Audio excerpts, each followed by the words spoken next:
জয় মা কালী, জয় বাবা শনিদেব, জয় বাবা ভোলেনাথ। তো নমস্কার বন্ধুরা, আজকে আমরা আলোচনা করতে চলেছি মকর রাশির বা লগ্নের জাতক জাতিকাদের এই 24শে এপ্রিল থেকে 30শে এপ্রিল সময়টা কেমন যাবে, কোন কোন বিষয়ে সতর্ক থাকতে হবে মকর রাশি বা লগ্নের জাতক জাতিকাদের, এছাড়াও কোন কোন বিষয়ে তারা অত্যন্ত বেশি সফলতা লাভ করবে, এই সব কিছুই আলোচনা করতে চলেছি আজকের এই ভিডিওটিতে। তাই জন্য আপনাদের কাছে প্রথমেই যেটা অনুরোধ করব যে ভিডিওটিতে অবশ্যই একটি লাইক, একটি শেয়ার এবং আমার চ্যানেলটিকে কিন্তু সাবস্ক্রাইব করতে ভুলবেন না, এবং কমেন্ট বক্সে কিন্তু অবশ্যই জানাবেন জয় মা কালী। মা দক্ষিণা কালী আপনাদের সমস্ত রকম বিপদ ও দুঃখের হাত থেকে কিন্তু রক্ষা করবেন। তো চলুন আজকের ভিডিওটা শুরু করা যাক।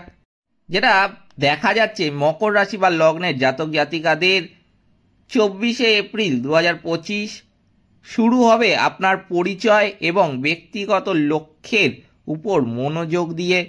আপনার আর্থিক এবং যোগাযোগ সম্পর্কিত চ্যালেঞ্জ কিন্তু থাকবে। আপনার লগ্নপতি শনি আপনাকে দায়িত্ব নিয়ে চিন্তা করতে উৎসাহিত করবেন। আপনার ভবিষ্যতের আকাঙ্ক্ষার সাথে লক্ষ্য কিন্তু থাকবে। আপনার লয় বা চন্দ্র রাশির উপর ভিত্তি করে এই সপ্তাহটিতে যেটা দেখা যাচ্ছে যে আপনার প্রথম ঘরে মকর রাশিতে চাঁদের অবস্থান আপনাকে নিজের উপর, আপনার চেহারা এবং আপনার আকাঙ্ক্ষার উপর মনোযোগ দিতে কিন্তু হবে।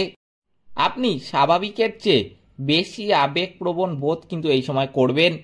আপনি আপনার পরিচয়ের উপর মনোযোগ দিতে পারেন।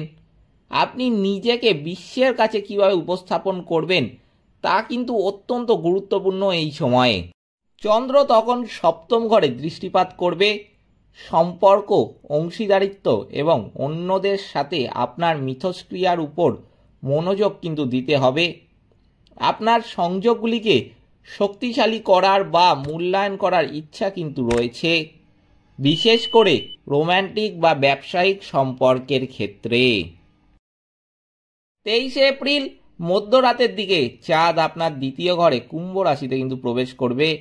এই ঘরটি আর্থিক বক্তৃতা এবং ব্যক্তিগত মূল্যবোধ কিন্তু নিয়ন্ত্রণ করবে।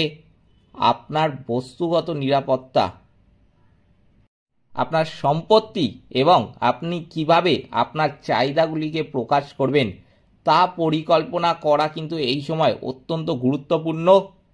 চন্দ্র অষ্টম ঘরে দৃষ্টিপাত করছে। এটি ভাগ করা সম্পদ বা মানসিক গভীরতার দিকে কিন্তু আপনার মনোযোগ আকর্ষণ করবে। আপনার আর্থিক পরিস্থিতি পুনর্মূল্যায়ন করার জন্য এটি কিন্তু অত্যন্ত ভালো সময় হতে চলেছে। আপনি যৌথ সম্পদ সম্পর্কে আলোচনায় অংশগ্রহণ কিন্তু করতে পারেন। আপনি বস্তুগত এবং আবেগগতভাবে উভয় দিক থেকেই আপনার মূল্যবান বিষয়ের উপর কিন্তু মনোযোগ দিতে পারেন। 25শে এপ্রিল চন্দ্র আপনার তৃতীয় ঘর মীন রাশিতে কিন্তু প্রবেশ করবে। তৃতীয় ঘর যোগাযোগ, শিক্ষা এবং ছোট্ট ভ্রমণ কিন্তু নিয়ন্ত্রণ করবে। আপনি নিজেকে আরও স্বাধীনভাবে প্রকাশ করার জন্য অনুপ্রাণিত কিন্তু বোধ করবেন। আপনি শেখার কাজে নিযুক্ত হতে পারেন অথবা ভাই বোনদের সাথে পুনরায় সংযোগ স্থাপন কিন্তু করবেন। প্রতিবেশী এবং আত্মীয় স্বজনের সাথে আপনার মিথস্ক্রিয়া আবেগগতভাবে গুরুত্বপূর্ণ কিন্তু হয়ে উঠতে পারে। চন্দ্র আপনার নবম ঘরকে কিন্তু প্রভাবিত করবে। এটি আপনার দিগন্তকে প্রসারিত করার আকাঙ্ক্ষা কিন্তু নিয়ে আসতে পারে। ভ্রমণ বা শিক্ষা থেকে আপনি কিন্তু অত্যন্ত লাভবান হতে পারেন এই সময়ে।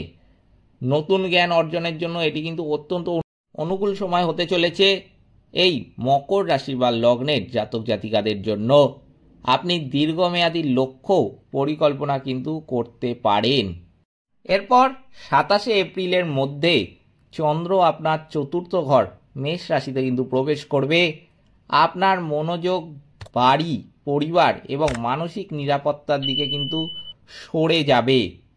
আপনি বাড়িতে সময় কাটানোর এবং পারিবারিক সংযোগ লালন করার তাগিদ কিন্তু অনুভব করবেন। আপনার থাকার জায়গার সাথে সম্পর্কিত কোনো সমস্যা কিন্তু এই সময় হতে পারে। চন্দ্র আপনার দশম ঘরকে লক্ষ্য করছে। আপনার মনোযোগ কেরিয়ার এবং জনজীবনের উপর কিন্তু হতে পারে। আপনার ব্যক্তিগত জীবনের সাথে কাজের দায়িত্বের ভারসাম্য বজায় রাখার প্রয়োজন কিন্তু এই সময় হতে পারে। আপনি বাড়িতে থাকার ইচ্ছা এবং পেশাদার দায়িত্ব পালনের মধ্যে একটি টান কিন্তু অনুভব করতে পারেন।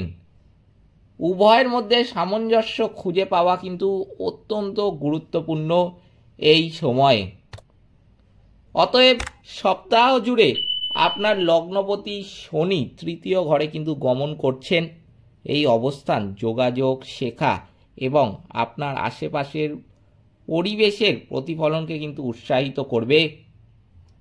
শনি পঞ্চম ঘরে, যেই ঘরটি সৃজনশীলতা, প্রেম এবং সন্তানের ঘর, এরপরে নবম ঘরে অর্থাৎ দীর্ঘমেয়াদী লক্ষ্য, উচ্চশিক্ষার যেটি ঘর, এবং দ্বাদশ ঘরে যেটি আধ্যাত্মিকতা, লুকোনো বিষয়, এগুলিকে দৃষ্টিভঙ্গি কিন্তু করছে। এটি এই ক্ষেত্রগুলির প্রতি একটি সুশৃঙ্খল দৃষ্টিভঙ্গিকে কিন্তু উৎসাহিত করতে পারে। আপনি দায়িত্বের বোঝা অনুভব কিন্তু এই সময় করতে পারেন। স্থির অগ্রগতির উপর মনোনিবেশ করে আপনি দীর্ঘমেয়াদী সাফল্য কিন্তু অর্জন করতে পারেন।